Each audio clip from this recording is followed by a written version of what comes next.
Michelle Harches from Print Blocks, and in this video I'm going to be showing you how to load your mat with paper and load it in the machine for cutting.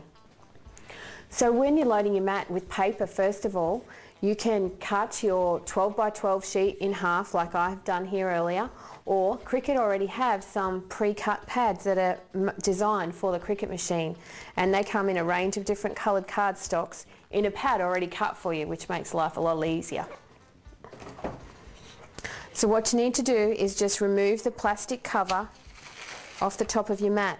It is really important to make sure that you keep those covers and put it back on top of your mat when you finish cutting. It stops all the dust and dog hair and cat fur and everything getting on top. So then you just line up your mat and your paper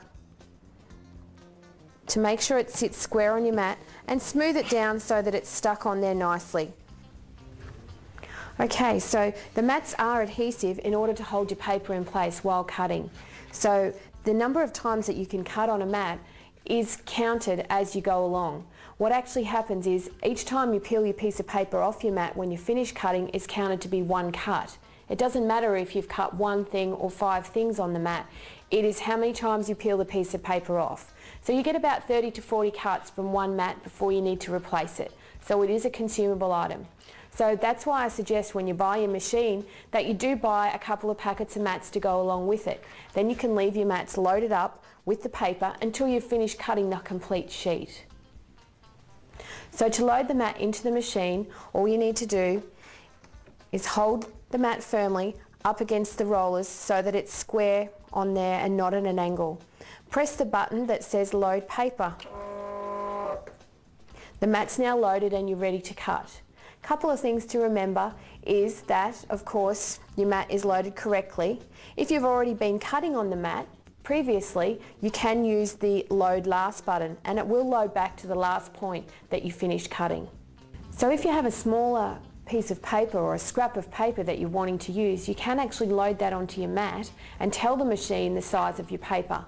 So what you need to do is place your piece of paper onto the mat. Now it needs to be at the bottom of the mat. If it's smaller than 6 by 6 or if it's smaller than the width of your mat, always make sure it's on the left hand side of your mat and in the bottom corner. Now you can load your mat from either side even though it has this arrow at the top.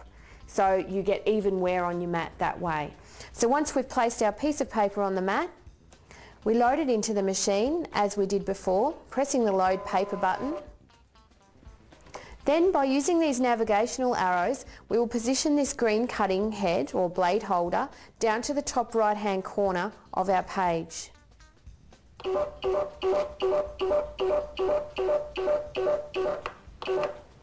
Once it's at the top right hand corner of our page, then we press the set paper size button.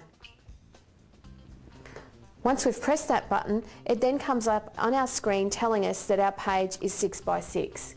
That way the machine knows the size, and as I said before, it's not going to cut outside the area that we have. So if you want to see some action and more on what the Cricut machine can do, you need to watch some of my other videos. I'm Michelle Harches for Scrapbook TV. Happy scrapping!